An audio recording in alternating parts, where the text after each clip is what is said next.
Ram Ram ji. 7 deadly since.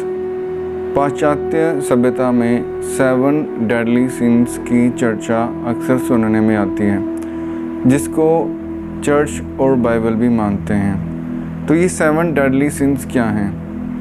ये जो 7 deadly since हैं, इनका बखान जो है वो सभी धर्मों में देखने में आता है। और जब आप पूरे 7 डेडली सिंस सुनेंगे तब आपको इन सब सिंस की एक रूपता दिखाई देगी। सनातन धर्म में भी, सिख धर्म में भी, बौद्ध और जैन धर्म में भी। पहला सिन है कामुकता, लस्ट। तो जो काम मर्यादा लांघ जाता है तो वो काम स्त्री को व्यभिचारिणी बना देता है और पुरुष को व्यभिचारी बना देता है, जिससे कि समाज को अच्छी शिक्षा नहीं मिल पाती और समाज बुराइयों की तरफ अग्रसर होता है और अनेक तरह के पाप जो है वो कर बैठता है। जैसे आज कल जो है रेप, बलात्कार, ये काफ़ी ज़्यादा हद तक फैला हुआ है। और जो भी इस तरह के अवैध संबंध हैं वो अनेक प्रकार के जो हैं अपराधों को जन्म देते हैं। वो आप अपने आसपास और न्यूज़ में सुनने में, देखने में आते ही हैं। तो ये सबसे बड़ा पाप माना गया है। वेद में, शास्त्र में भी इसको सबसे बड़ा पाप मानते हैं। दूसरा है ग्लटनी, जिसको बोलते हैं पेटूपना, कि अधिक भोजन करना, ज़्यादा खाना। इसको पाप क्यों माना गया है? क्योंकि अगर ज़्यादा खाएंगे तो हम मोटापे का भी शिकार हो सकते हैं और आलस हमारे अंदर आ सकता है और हम किसी भी कार्य को करने में उद्यम नहीं कर सकते और हम दूसरे का भी भोजन एक तरह से खा रहे हैं। अगर हम ज़्यादा भोजन करेंगे तो भोजन की जो है वो थोड़ हो सकती है। जो अल्पाहारी हैं वो भोजन बचा लेते हैं और दूसरों को भी भोजन बांट सकते हैं, लेकिन जो अतिआहारी हैं, जो पेटूपने के शिकार हैं, वो कोशिश करते हैं कि दूसरे की थाली से भी उठाकर अगर खा सकते हैं तो खा लें। लोभ, ग्रीड। जो लोभ है, इसको तीसरा सबसे बड़ा पाप माना गया है। क्यों? अगर हमारे मन में लोभ होगा तो हम ये सोचेंगे कि हमारे पास एक घर तो है, लेकिन जो पड़ोसी है वो कहीं गया हुआ है, उसके घर पे भी कब्ज़ा कर लें।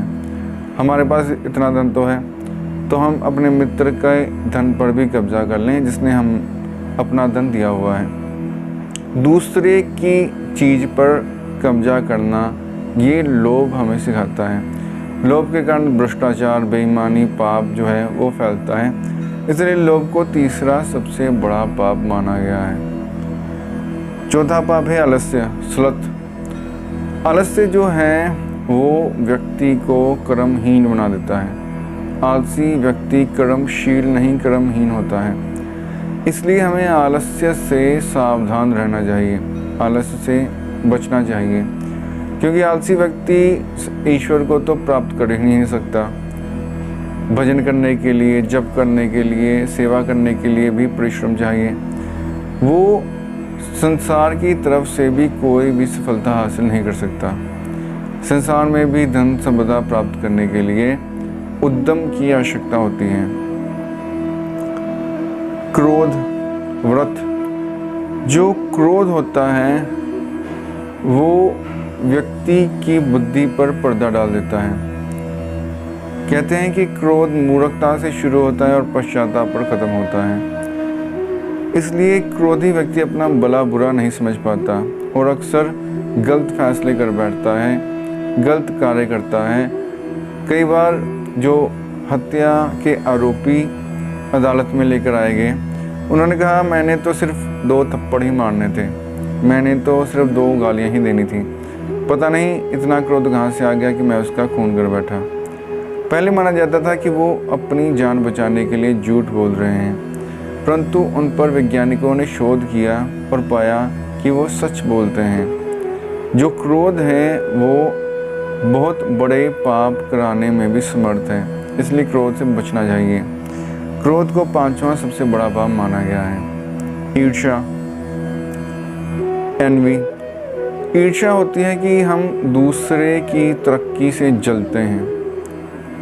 हम अगर ये देखते हैं कि हमारी थाली में 2 रोटी हैं, उससे हमें संतुष्टि नहीं होती। क्यों?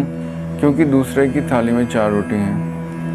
दूसरे का बंगला 2 मंजिला है, हमारा 1 मंजिला है। हम ये नहीं देखते कि कोई झोपड़पट्टी में भी रहते हैं। हम ये देखते हैं कि हमारे पड़ोसी के 2 मंजिल कैसे हैं। दूसरे की खुशी से दुखी होना ये ईर्ष्या का लक्षण है। और कई तो मनोवैज्ञानिक ऐसा मानते हैं कि माइग्रेन पेन जिनको होता है, आधे सिर का दर्द, वो ज़्यादातर ईर्ष्या के शिकार व्यक्ति होते हैं। अगर ईर्ष्या त्याग दें तो माइग्रेन से भी कई लोगों को छुटकारा मिल सकता है। 7वां जो पाप है वो है घमंड, प्राइड। घमंड अहंकार जो है, अहंकारी व्यक्ति ये सोचता है कि मैं ही सबसे बड़ा हूँ, बाकी सब मेरे आगे क्या है, कुछ भी नहीं। मैं सबसे बुद्धिमान, सबसे ज़्यादा समझदार हूँ, मेरे समान कौन है। वो खुद को दूसरों से अधिकतर मानते हैं। जैसे गुरबानी कहती है कि जो घमंडी व्यक्ति होता है खुद को पूर्ण अक्षर समझता है और बाकी व्यक्तियों को लगा मात्राएं समझता है कि वो कुछ भी नहीं, मैं ही पूर्ण हूँ। इसलिए वो दूसरों से कहीं ना कहीं तुच्छ व्यवहार कर बैठता है और दूसरों का दिल दुखाता है। इसलिए घमंड का त्याग कर देना चाहिए। तो ये जो 7 पाप हैं, अब आप अपने अंदर देखिए कि इन 7 में कौन से पाप आपके अंदर हैं या कौन से नहीं हैं। अगर हैं तो उनको दूर करने का प्रयत्न कीजिए। कैसे? 7 पापों का वर्णन तो कर दिया गया, 7 पापियों का वर्णन कर दिया गया। अब इसको आप हरा कैसे सकते हैं? जो कामुकता है, लस्ट, उसको हरा सकते हैं शील संयम से, अपने इंद्रियों पर, अपने मन पर संयम करने से। दूसरा जो पेटूपना है, उसको अल्पाहार द्वारा, परहेज द्वारा, त्याग द्वारा आप उस पर विजय प्राप्त कर सकते हैं। तीसरा जो लोभ है, उसको उदारता द्वारा, दानशीलता द्वारा, संतुष्टि द्वारा, जो है उतने में संतोष करिए। दूसरे की चीज़ देखकर लोभ को आने मत दीजिए और थोड़ा दान कीजिए जितनी आपकी समर्थ हो उसके अनुसार। चौथा है आलस्य। आलस्य को परिश्रम के द्वारा, क्रोध को क्षमा के द्वारा, ईर्ष्या को विशाल हृदय के द्वारा। जो संकीर्ण मानसिकता है वो ईर्ष्या लेकर आती है। जो विशाल मानसिकता है, अगर सब में राम आप देखें, सब में ज्योत है सोई, तीसरे चानन समय चानन होई, अगर ये देखें तो आप कभी भी ईर्ष्या कर ही नहीं सकते। अपने मन को थोड़ा सा विशाल कीजिए।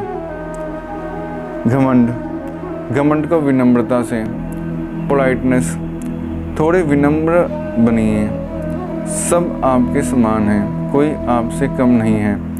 अगर आप सबको अपने समान मांगेंगे तो आपके ग्रोथ की अपॉर्चुनिटी जो है वो बनी रहेगी। अगर आप खुद को सबसे बड़ा मानेंगे तो आपकी ग्रोथ ख़त्म हो गई और आपका डाउनफॉल शुरू हो गया।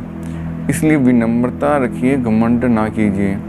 तो इन 7 पापों से बचिए और अपने जीवन को ऊंचा उठाइए। धन्यवाद।